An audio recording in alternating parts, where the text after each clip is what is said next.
Your toddler pushes the plate away and you think, picky eater. That's usually the first word we reach for. But picky often isn't what's happening. Welcome back. Today, we're talking about 4 things parents do at the dinner table, all with good intentions, that quietly make eating harder, and what to do instead. Because kids aren't born knowing how to eat well. They learn it, and how we handle these 4 things is a big part of what they learn. But before any of that, there's something else going on, and it's the reason most of us start worrying in the first place. Something changes after the first birthday, and almost nobody warns you about it. Your baby ate. He ate well. And then, somewhere around 1, he starts turning his head away after a few bites, or refusing to come to the table at all. The American Academy of Pediatrics is blunt about why. By the time he turns 1, his growth slows down, so he doesn't need as much food. In plain terms, he didn't lose his appetite. His appetite matched his body, and his body slowed down. It also means his eating gets unpredictable. Huge breakfast, nothing at lunch, loves something for 3 days straight, then won't touch it. That's the age, not the child. Everything after this is about a healthy kid who just isn't eating the way you expected. Mistake 1. He wasn't refusing dinner. He was never hungry for it. Think about the 2 hours before you sit down. A few crackers in the car, half a banana because he asked, a cup of milk in the late afternoon, some cheese while you're cooking, because he's underfoot and it buys you 10 minutes. None of that is junk. That's the part that makes this one so hard to see. Every single thing you handed him was food you felt good about. But by dinner, he isn't hungry. And a kid who isn't hungry does exactly what you would do. He pushes it away. Hunger isn't a problem you fix at dinner. Hunger is what makes dinner work. So what actually changes? Meals, plus a snack or 2 in between, and that's it. The kitchen isn't open the rest of the time. And I want to be careful here, because there's a version of this that goes wrong. This is not about making him hungry. You're not holding food back and you're not letting him get miserable so he'll eat more later. You're just not filling him up an hour before you sit down. Those are different things. Same with moving around. Let him run during the day, outside, on the living room floor, wherever.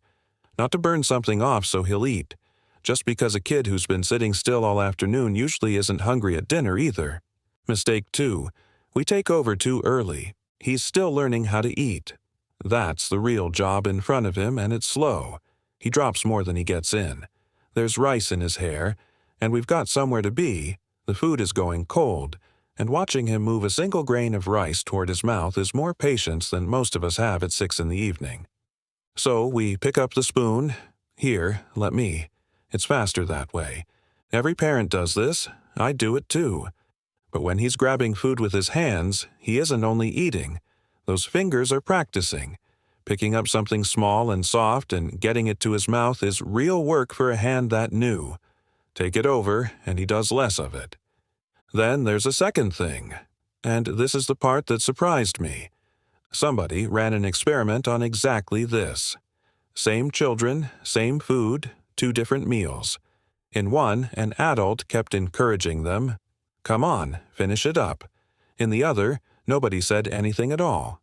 The children who were left alone ate more, not the same amount, more, and they complained about the food far less. Which is the reverse of how it feels. It feels like the pushing is what's getting food into him. The pushing is what's shutting it down. Fair warning, those were preschoolers, not babies. But it matches something every parent has already noticed. The harder you work at a meal, the worse that meal tends to go. So sit down. Put the food where he can reach it. Let him be slow. Let him be messy. Your job at that meal is smaller than you think it is. Mistake 3. The trade. Usually it's something sweet. Sometimes it's the screen. 3 more bites and you can have your ice cream. Finish your dinner and I'll put your show on. It works. That's why we all do it. He eats the 3 bites. But look at what he just learned. Dinner is the thing you get through. Ice cream is the thing you get. You didn't only get 3 bites into him. You told him which one of those 2 is the good one. When you make that trade, you do two things at once. You make the dinner worth less, and you make the ice cream worth more. And this isn't only a nice theory. When researchers rewarded a group of children for tasting something new, those kids ended up liking it less afterward than the ones who tried the exact same thing with nothing offered in return. It was a small study, and an old one, but it points somewhere worth paying attention to. The reward didn't help him like it. It did the opposite. The screen version works the same way. Eat your food and then you can watch. Same trade, different prize. So what do you do when you actually do want to give him something? Give it, just not as payment. Dessert can be part of dinner some nights, on the table with everything else, instead of something waiting at the end of it. Or make the reward something that isn't food and isn't a screen. The park, a game, a book he picks. That still works, and it doesn't cost you the vegetables. Mistake 4. The screen that's already on. This is probably the most common of the 4, and not just here. It looks the same at kitchen tables all over the world. It isn't a trade. Nobody's bargaining. The tablet is just propped against the fruit bowl while he eats, and he's quiet. And for 10 minutes, nobody is fighting about anything. I understand the appeal completely. That's a real 10 minutes. Here's what it costs. When the show is on, he isn't really tasting anything. He opens his mouth when the spoon arrives and the food goes in, and none of it registers, including the part where his stomach tells him he's had enough. You're trying to teach him to notice when he's full. He can't learn that while he's somewhere else.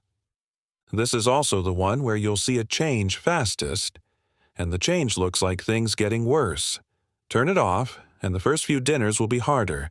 He'll fuss, he'll climb down. That isn't the plan failing. That's him noticing the meal for the first time in a while. Sit with him. Talk about something that isn't food, and keep it short, because a toddler dinner doesn't need to last long, and it goes better when nobody is trying to stretch it out. So if none of this is about getting more food into him, what is it about? It comes down to who does what. You decide what goes on the table, when it goes on, and where he sits to eat it. That part is yours, and that's all of it. He decides whether he eats and how much. That part is his. That's the line, and every one of the 4 things we talked about was a version of stepping over it. So, back to that word. Picky. He might be. Some children really are cautious about food, and a new thing can get turned down again and again before it ever gets tasted. But that isn't what most of us are looking at across the dinner table. Most of the time we're looking at a kid whose appetite is doing exactly what it's supposed to do, at a table where the grown-ups are trying a little too hard. So here's the one thing to try. Not all 4. Pick the meal that goes worst, probably dinner, and change one thing about it. Close the kitchen for the hour before, or put the spoon down, or turn the screen off. One thing at one meal, and give it a week before you decide anything. And I'd like to know in the comments, which of the 4 would be hardest for you to give up? If this made your little one make a bit more sense today, subscribe to hear more. We explain what your child is doing and why.